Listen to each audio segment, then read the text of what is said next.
Hi, it's Pastor Allen. Many years ago when my son was in high school, he had a friend that came over for dinner, as often was the case. We would have friends over, and it's a unique opportunity to get to know who my son was getting to know in school and that sort of thing. And this young man, though, had a T-shirt on, and the T-shirt had the word anarchy on it. And so I asked him, I said, "So do you know what that word means?" He says, "Oh, yeah." It says, "Anarchy means I can do whatever I want, that I have complete freedom." And you know, he's not unlike some of us as adults as well, that have this false understanding that we should be able to live free. We live in a free country, after all. We celebrate on the 4th of July the freedom of our nation. And we, especially in the West, put a lot of emphasis on freedom. But the reality is that all freedom comes with responsibility. And if people are irresponsible, there really can't be freedom. And what we've got to recognize is how the two go hand in hand with each other.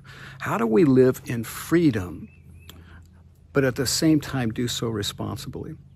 Paul was, in his writing to the church at Galatia, struggling with them because these were people, in many cases, who had come out of the Jewish faith, the Jewish system of rules and regulations and laws.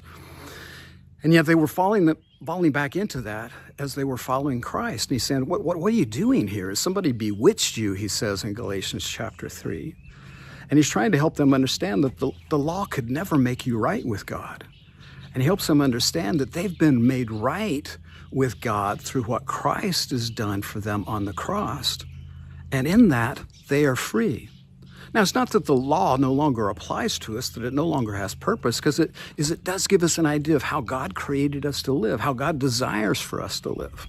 And it's so crucially important that we don't lose track of that, because we've got to have this sense that we're moving in the same direction that God's wanting to.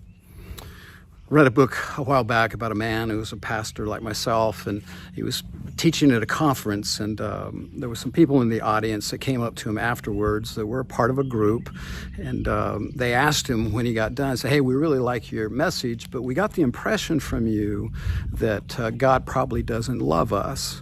And he said, "Well, why is that?" And he said, "Well, because of our sexual preferences."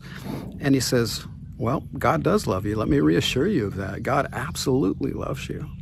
He said, "The greater question is this, though." He says, "You living apart from the way that God has called you to live, you're choosing that in your freedom. But what does that say about your love for God? He loves you, but are you expressing your love back to him?"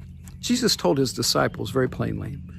He said, "If you love me, then follow, obey my commandments." See, that's how we express the love that we have back towards God. That even as we live out in our freedom, guided by the rules of God, guided by the things of God, recognizing that none of those things, by living up to those standards, is going to make us right with him, because Christ has already done that for us. That we have freedom to move forward however we would want to. But within that freedom, there's responsibility. There's responsibility for us to live according to the way that God has called us to live.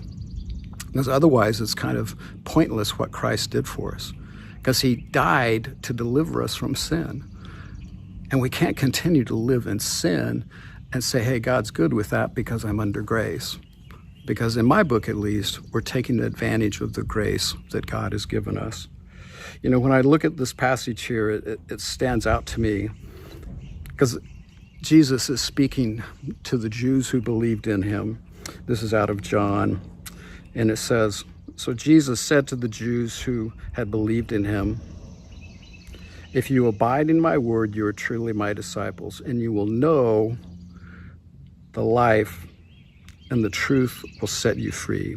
They answered him, 'We are offspring of Abraham, and we've never been enslaved to anyone. How is it that you say you will become free?' Jesus answered them, 'Truly, truly, I say to you, everyone who practices sin is enslaved to sin. The slave does not remain in the house forever. The Son remains forever. So if the Son sets you free, you are free indeed.'" It's up to us to choose how we're going to live. Are we going to live in freedom as the Son, an inherited relationship that we have because of what the Son of God did for us, that we become sons and daughters of God? Or are we going to live as slaves? Slave to our own selfish, sinful desires apart from God? Because in my book, that's not really freedom. I pray today that God would speak to you through what we're talking about this morning, through His Word, and that indeed you would live in freedom. And may you glorify God as you do. God bless you, and may God be with you in all that you do.